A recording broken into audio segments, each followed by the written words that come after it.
안녕하십니까, 박사입니다. 중국의 항일 반파시스트 전승 80주년 열병식은 세기의 이벤트입니다.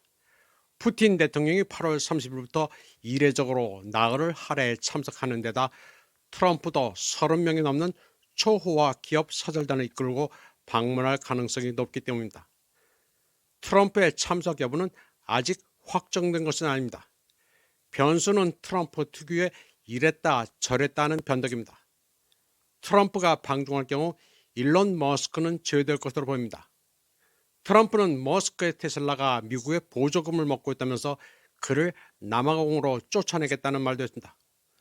보조금이 없이 회사 운영하기 힘들 정도면 테슬라는 마시간 기업입니다.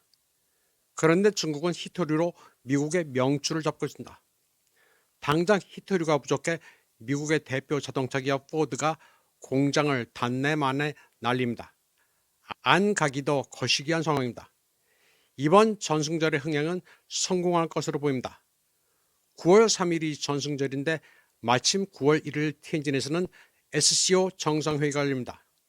업적어와 대화 파트너를 제외하고 정식 회원국만 10개국인데 티엔진 일정을 마치고 대거 베이징으로 이동해 전승절에 참석합니다. 이번 9.3 전승절은 사상 최대 규모로 치러집니다. 현재 장성 8달령 아래 창평에서는 예행 연습이 한창입니다. 열병식에는 새로 선보이는 신무기도 많을 테고 세계 각국 정상들도 대거 참석합니다. 트럼프의 참석 가능성이 높자 가장 미치고 팔쩍 뛰는 나라는 일본입니다. 항일 승리 80주년이 명칭이니 중국이 일본의 상처에 소금을 뿌리는 격입니다. 물론 항일 승리는 중국 공산당이 아니라 국민당의 장제스가 한 것이라는 거센 반론도 있습니다. 저는 창춘 홀로코스트에서 살아남은 일본 엔도 호마레 박사의 저서를 번역했기 때문에 그 과정을 잘 알고 있습니다. 일본의 진화 주둔군 사령관 오카무라 야스지가 국민당군 사령관 허잉친에게 항복 문서를 제출한 것도 역사적 사실입니다. 그러나 항일 전쟁에서 국공 합작을 이룬 뒤 국민당군이 일본과 싸워 전력을 소모하는 틈을 타 중국을 장악한 게 모택동입니다. 중화인민공화국은 지금 어쨌거나 국제무대에서 타이완을 포함한 전 중국을 대표하고 있는 게 현실입니다. 장제스가 일본의 항복을 받은 것은 맞지만 그가 패퇴의 근거지로 삼은 타이완은 나라 구실을 못하고 있는 게 현실입니다.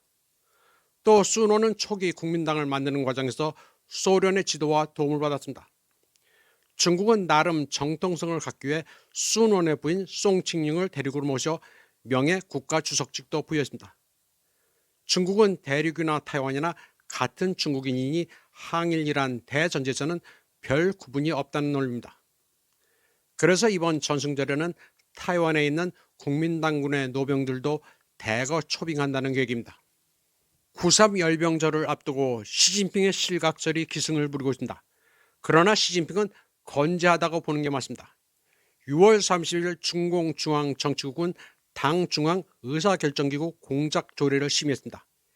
이것을 가지고 시진핑의 의사결정 파워가 떨어졌다느니 집단 지도 체제로 전환하는 것 아니냐는 억측들을 하고 있는데 이는 그저 집체 학습을 말만 바꾼 것으로 보면 됩니다. 이날 회의에서는 요즘 반중 매체에서 침을 튀기며 떠드는 짱 여우시아도 등장해 뒷줄에서 시진핑의 발언을 열심히 받아 적었습니다. 짱 여우시아가 군권을 장악해 시진핑이 허수아비가 됐다는 얘기는 다 헛소리입니다. 심지어 시진핑 파벌과 짱 여우시아 파벌이 총격전을 벌였다고 떠드는 자도 있던데 그 사람은 정신 감정을 받아야 합니다. 총격전을 벌여놓고 아무 일도 없었던 것처럼 입을 싹 씻고 같은 자리에서 회의를 한다는 게 말이 되는지 모르겠습니다.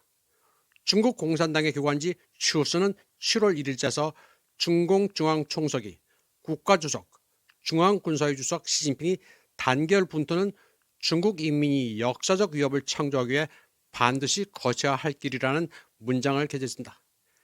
시진핑이 당 정군을 꽉 틀어주고 있음을 강조했습니다. 지금 중국은 그 국력이 절정에 달했습니다. 이미 산업 생산은 미국과 집단 서방을 뛰어넘은 지 오래고 군사력도 재래식 전력에서는 미국을 훨씬 추월했습니다. 물론 핵무기 전력을 포함하면 러시아가 최강국입니다. 러시아는 핵의 삼축에서 미국을 크게 압도합니다. 미국의 ICBM은 50년 된 미니트맨과 트라이던트가 주축인데 워낙 노후돼 제대로 나갈 수 있을지도 의문스럽습니다. 본론으로 다시 돌아가 중국 얘기를 해보겠습니다. 한국에서는 5호 16국인이 모니 떠들면서 중국이 분열될 것이라는 망상을 떠드는 사람들이 있습니다.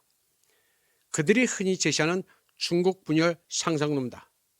동북 삼성 지역에 만주국이 들어선다고들 하는데 만주는 이미 화석화됐습니다. 99% 한족으로 동화됐습니다. 만주 언어는 거의 사라졌습니다. 제가 베이징에 있었을 때 아주 잠깐 만주어 스터디 클럽에 가입한 적이 있었습니다. 너무 바빠서 2번 나가다 그만뒀는데 만주어를 공부하는 사람들은 죄다 한족이었습니다. 만주 문화가 너무 흔적도 없이 사라져 지금은 조그만 민속촌만 있을 정도입니다. 이 지도에 허베이, 허난 위치는 치단구어, 거란 국가로 표기되어 있습니다.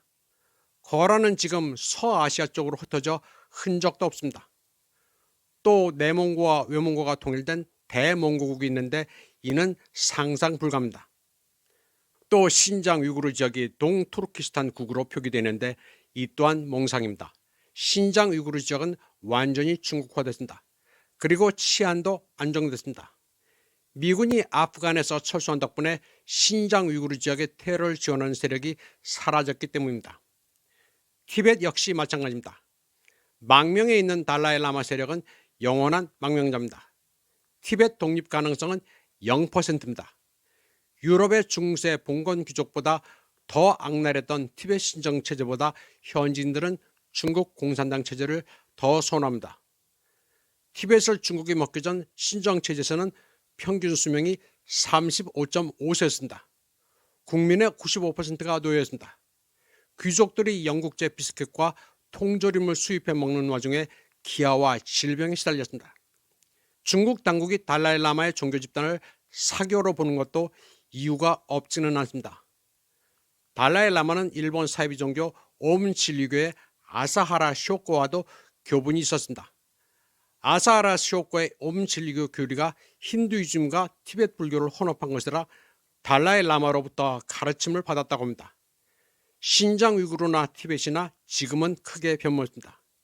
예전에는 외국인들이 쉽게 여행할 수 있는 지역이 아니었지만 지금은 누구나 돈만 내면 갑니다.